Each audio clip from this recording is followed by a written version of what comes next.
이 컨셉을 개발을 할 때 이 일곱 가지를 머릿속에다 넣으셔야 되는데 어떻게 해야 된다?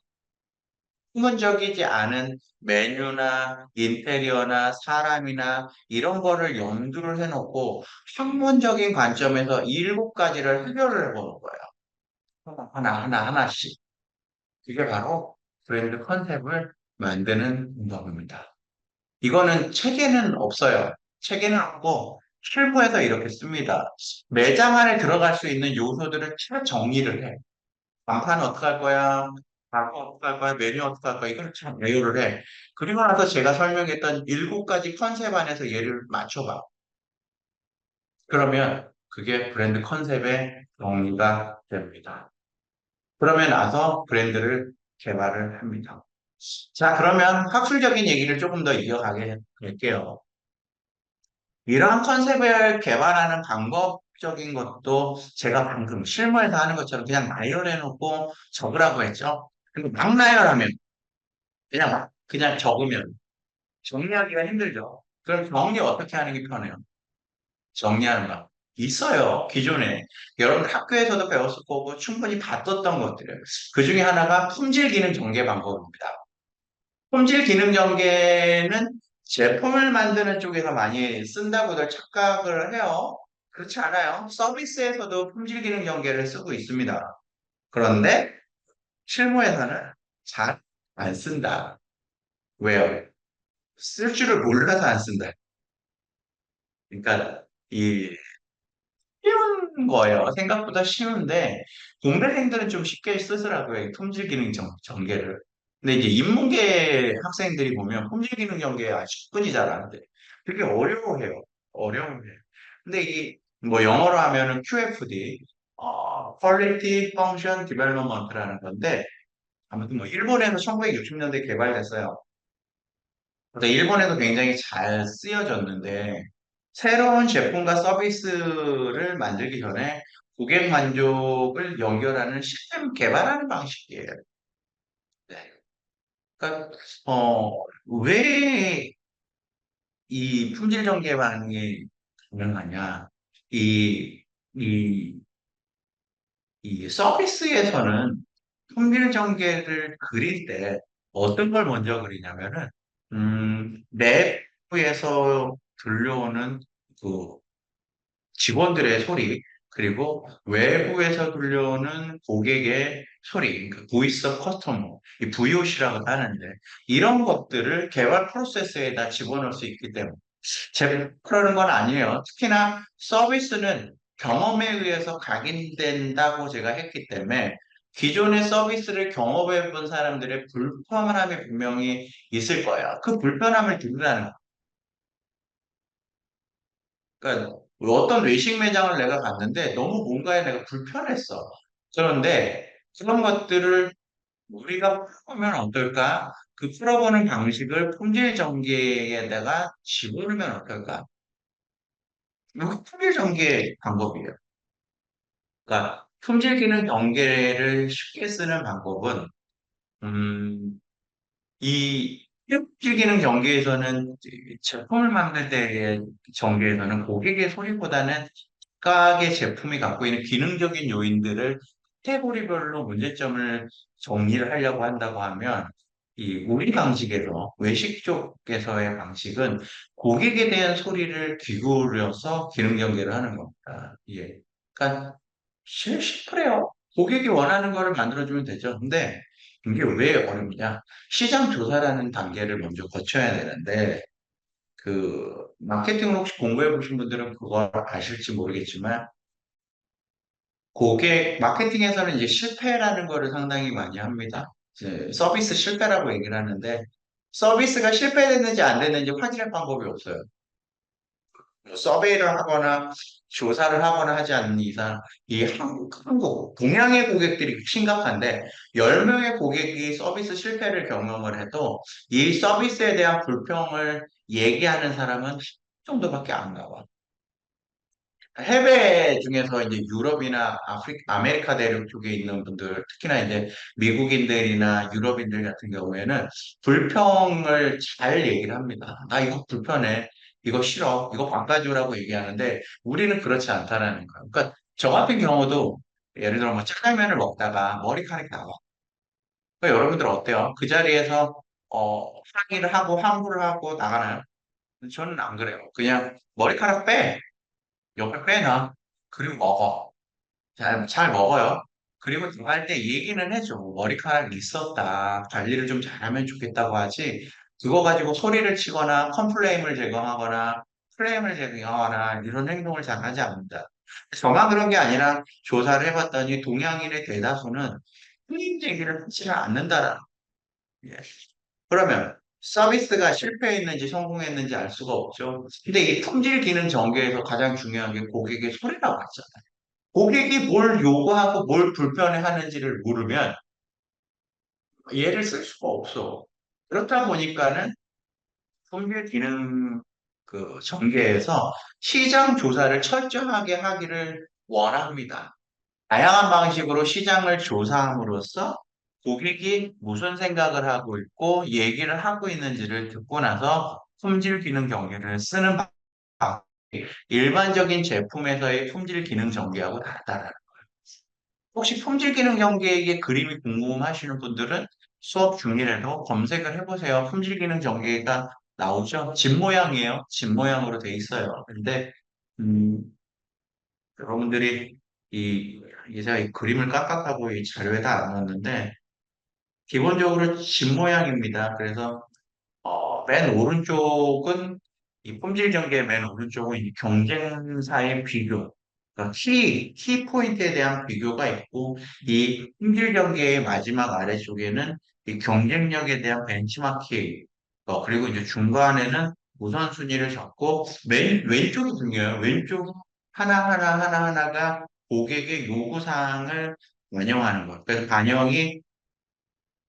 반영에 따라서 우리가 이제 동그라미, 세모 이런 것으로 표현을 해서 정의를 하면 품질 기능 전개가 끝납니다. 이걸 가지고 브랜드의 컨셉을 정리할 수 있냐? 있습니다. 있어요. 있는데 자, 앞에서 제가 여러 가지 요인들, 그러니까 컨셉의 요인들을 정리하는 방법을 이렇게 설명했어요. 비학술적인 요인들을 나열해 놓고 학술적인 요인에 매칭을 시켜라. 그러면 될까? 그런데 품질 기능 전개에서는 하나를 더 첨가하셔야 돼. 비학술적인 이 요인을 고객 입장에서 생각하라는 거예요. 자, 앞에서 설명했던 방법은, 브랜드 컨셉을 잡는 방법은 고객을 개의치 않는다는 건 아니지만 내가 브랜드를 만드는 사람의 관점에서 내 생각으로 정리를 하라는 거고 이 정리하는 방법을 학술적으로 설명을 다시 또 드린다면은 그렇게 정리하게 되면은 공급자 입장에서의 컨셉이 정리가 되니까 품질 기준 전개를 사용을 해서 고객의 요구사항을 정리를 해라. 그리고 하면 이 두 가지를 완벽하게 매칭할 수 있다. 이겁니다. 이해되셨죠? 이게 좀 어려워요. 이게 짧은 시간 동안에 여러분한테 이걸 다 설명을 하려고 하니까 좀 많이 어려운데, 이 책에서 다루지 못하는 내용들은 충분히 여러분들이 찾아보시고, 이것들을 빅데이터 관점에서도 얘를 정리할 수 있어요. 어떻게 정리할까요? 고객들이 요구하는 소리들은 어때요? 데이터화 할 수가 있어요. 데이터가 돼 있어요. 그러면 브랜드 컨셉을 정리할 때 반대로 갈 수도 있겠죠. 반대는 아니지만 뭐 고객이 요구했던 것들, 불편해한 것들을 다 정리를 해놓고 새로운 브랜드 컨셉을 정리를 해버리면 고객이 원하는 진정한 브랜드가 나올 수 있다는 거예요. 그러니까 예전에 프랜차이즈나 외식을 했던 분들은 굉장히 비과학적이었어요. 어때요?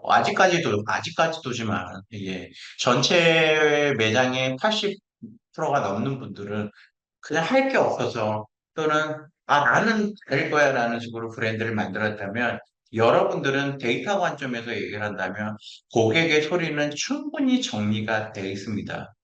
그러면 이 고객의 소리를 카테고리별로 정리를 한 다음에 앞에서 말씀드렸던 비이론적인과 이론적인 관점에서의 컨셉을 정리하는 품질 기능 전개 방식을 쓴다면 과학적으로 브랜드를 만들어낼 수 있겠죠. 그 얘기를 드리고 싶었어요. 고객이 원하는 것들을 미리 정리할 수 있으면 고객이 실패하는 거 엔드 실패하지 않을 수 있습니다. 이런 얘기를 했어요. 이거를 썼던 일본의 기업이 어, 내가 기능 전개 단계에서의 오류를 알았다고 하면 이런 사례가 있어요. 35달러만 들이면은 문제점을 해결할 수 있었는데 이 35달러를 들여서 수정하는 거를 미뤄놓고 브랜드를 만들고 런칭을 해놓고 실수가 발견돼서 고객으로 인해 클레임이 들어오고 나서 실제 그 클레임을 정리하는데, 수정하는데 들어갔던 비용이 50만 달러였어요. 35달러가 50만 달러로 바뀐 거죠. 이게 품질 기능 전개입니다. 그러니까 브랜드를 만들 때 충분한 검토, 방법적인 요인을 생각을 안 하면 이런 일들이 일어날 수 있다. 그리고 이제 품질 기능 전개가 제품에서만 쓰는 게 아니라 최근에는 IT, 그리고 뭐 외식, 관광, 호텔, 다양한 교육 행정 분야에서도 쓸 수 있어요. 그러니까 물론 품질 기능 연계 자체를 제조업에서 제품 생산하기 위해서 만든 거는 사실이에요. 근데 1960대 사실인 거고 2020년대에는 그게 아니라는 겁니다. 서비스에도 접목을 해봤더니 가능을 하고요. 여러분들이 한번 접목해 보시면 좋을 것 같아요. 자, 두 번째 방법론적인 거는 문제 발견 부족이에요. 유사하죠. 고객의 소리를 듣는 것도 고객이 요구하는 거는 클레임이나 컴플레임일 수도 있어요. 물론 이제 클레임과 컴플레임이 아니라 정말로 원하는 게일 수도 있겠죠. 앞의 방식은 문제점들만 있는 게 아니라 긍정적인 요인들도 있어. 난 이랬으면 좋겠어, 이랬으면 좋겠어, 이런 게 있다면 이 문제 발견 분석은 기본적으로 여러분들이 학교에서 석사나 박사에 가서 논문 쓰는 방식과 유사한 겁니다.